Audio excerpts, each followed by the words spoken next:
K R ಮಾರ್ಕೆಟ್ನಲ್ಲಿ BBMP ಮೇಯರ್ಗೆ ಕಸದ ರಾಶಿಯ ದರ್ಶನವಾಗಿದೆ. ಕಸದ ಮೇಲೆ ಓಡಾಡಿದ ಬಿಬಿಎಂಪಿ ಮೇಯರ್ ಸಿಟ್ಟಿಗೆದ್ದಿದ್ದಾರೆ.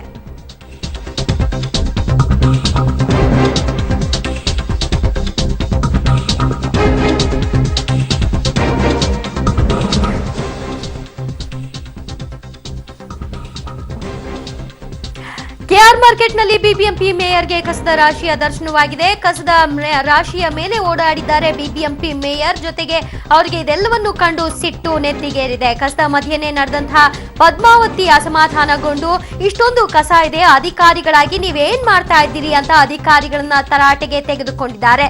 ಕ್ರಮ ಜರುಗಿಸಿದ್ದಾರೆ ಅಧಿಕಾರಿಗಳ ವಿರುದ್ಧ ಕೂಡ. 50 ಅಧಿಕಾರಿಗಳ 15 ದಿನದ ಸಂಬಳವನ್ನ ಕೂಡ ಕಟ್ ಮಾಡಿದ್ದಾರೆ.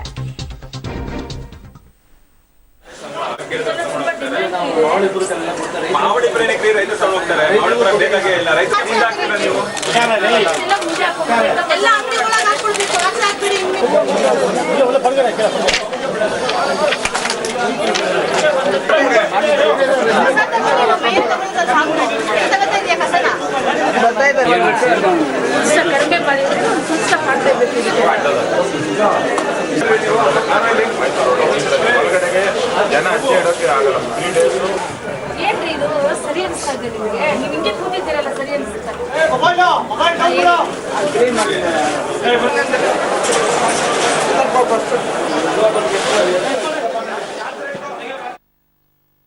ಕ್ರಮ ಕೈಗೊಳ್ಳಬೇಕು ಅಂದರೆ ಈಗ ನೋಡಿ, ಇದು ಒಂದೊಂದು ದಿನಕ್ಕೆ 120 ಟನ್ ಕಸ ಹೋಗ್ತಾ ಇದೆ. ನಮ್ಮಲ್ಲಿ ಈ ಸೀಸಿಂಗ್ ಸ್ಟಾಫ್ ಅಂತೇಳಿ 50ರಿಂದ 60 ಜನ ಸೀಸಿಂಗ್ ಸ್ಟಾಫ್ ಇದ್ದಾರೆ. ARO ಇದ್ದಾರೆ, RO ಇದ್ದಾರೆ, ಅಸಿಸ್ಟೆಂಟ್ ಇಂಜಿನಿಯರ್ ಇದ್ದಾರೆ, ಎಕ್ಸಿಕ್ಯೂಟಿವ್ ಇಂಜಿನಿಯರ್, ಜಾಯಿಂಟ್ ಕಮಿಷನರ್ ಇದ್ದಾರೆ. ಇಷ್ಟು ಜನ ಇದ್ದುಕೊಂಡು ಕೂಡ ನಮ್ಮಲ್ಲಿ ಇಲ್ಲಿ ಅವ್ಯವಸ್ಥೆ ನೋಡಿದಾಗ ನಿಜವಾಗ್ಲೂ ಕೂಡ ಬಹಳ ಬೇಸರ ಅನಿಸುತ್ತೆ. ಅದಕ್ಕೆ ಈಗ ನಾವು ಒಂದು ತೀರ್ಮಾನ ತೆಗೆದುಕೊಂಡಿದ್ದೀನಿ. ಈಗ ಪ್ರತಿ ಸ್ಯಾಟರ್ಡೆ ನಾನು ಇದಕ್ಕಂತ 1 ಗಂಟೆ ಕಾಲ ಮೀಸಲಿಟ್ಟು ಈ ಒಂದು ಮಾರ್ಕೆಟ್ ಏನಿದೆ, ಸ್ವಚ್ಛ ಮಾರ್ಕೆಟ್ ಅನ್ನೋದ್ರ ಬಗ್ಗೆ ನನ್ನ ಕೈಲಿ ಎಷ್ಟು ಸಾಧ್ಯ ಆಗುತ್ತೋ ಒಳ್ಳೆ ಕೆಲಸ ಮಾಡೋಂಥ ಅಧಿಕಾರಿಗಳ ಜೊತೆಲಿ ಇಟ್ಕೊಂಡು ನಾವು ಮಾಡ್ತೇವೆ. ಮತ್ತೆ ಈ ಸೀಸಿಂಗ್ ಸ್ಟಾಫ್ ಏನಿದ್ದಾರೆ 50 ಜನ, ಅವ್ರಿಗೆ 15 ದಿನ ಸಂಬಳ ಕಟ್ ಮಾಡಿ ಅವ್ರಿಗೆ ನಿಜ ಡಿಸಿಪ್ಲಿನರಿ ಆಕ್ಷನ್ ತಗೊಳ್ಳೋದಕ್ಕೆ ನಾನು ಇವ್ರಿಗೆ ಸಂಬಂಧಪಟ್ಟ ಅಧಿಕಾರಿ. ಈ ಬಗ್ಗೆ ಹೆಚ್ಚಿನ ಡೀಟೇಲ್ಸ್ ಕೊಡ್ತಾರೆ ನಮ್ಮ ಪ್ರತಿನಿಧಿ ರಕ್ಷಾ ಕಟೆಬೆಳಗುಳಿ. ರಕ್ಷಾ, ಅಲ್ಲೇ ಬಹುಮಾನ ಅನ್ನೋ ಹಾಗೆ ವಾರ್ನ್ ಮಾಡಿದ್ದು ಅಲ್ಲದೆ ದಂಡ ಕೂಡ ವಿಧಿಸಿದ್ದಾರೆ. ನಿಜಕ್ಕೂ ಅವರ ಸ್ಪೀಡ್ ಮೆಚ್ಚತಕ್ಕದ್ದು ಅನ್ಸುತ್ತೆ.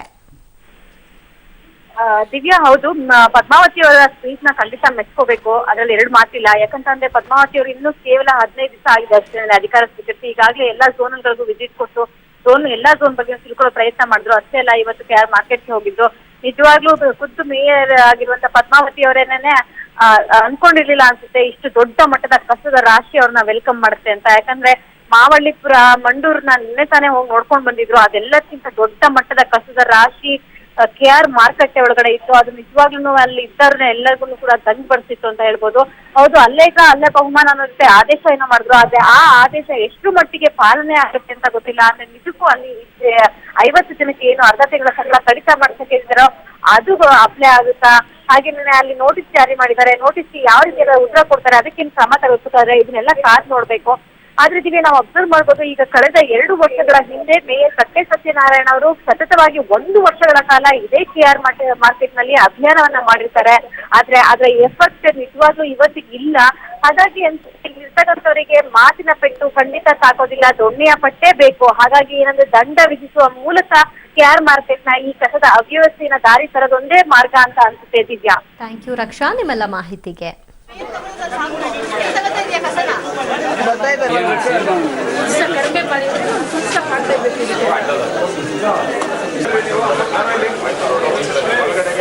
ಜನ ಅಷ್ಟೇ ಇಡೋಕೆ ಆಗಲ್ಲ. ಏನ್ರಿ ಇದು ಸರಿ ಅನ್ಸ್ತಾ ಇದೆ ನಿಮಗೆ? ನೀವು ಹಿಂಗೆ ಕೂತಿದ್ದೀರಲ್ಲ, ಸರಿ ಅನ್ಸುತ್ತೆ?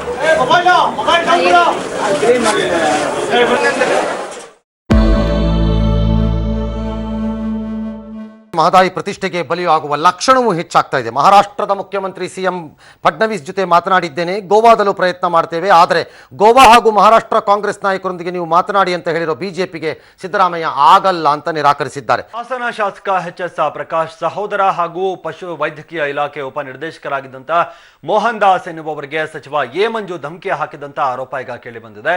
ಮೊಬೈಲ್ ಮೂಲಕ ಮೋಹನ್ ದಾಸ್ ಕರೆ ಮಾಡಿದ ಎ ಮಂಜು ಕರೆ ಮಾಡಿರ್ತಾರೆ. ಸಂದರ್ಭದಲ್ಲಿ ನೀವು ಹಣ ಪಡೆದಿದ್ದೀರಾ, ಇದಕ್ಕೆ ಸಂಬಂಧಿಸಿದಂತ ದಾಖಲೆ ನನ್ನ ಬಳಿ ಇದೆ, ತಿದ್ದಿಕೊಳ್ಳದಿದ್ರೆ ದೂರದ ಊರಿಗೆ ವರ್ಗಾವಣೆ ಆಗ್ತೀರಿ ಅಂತ ಬೆದರಿಕೆಯನ್ನ ಹಾಕಿದ್ದಾರೆ.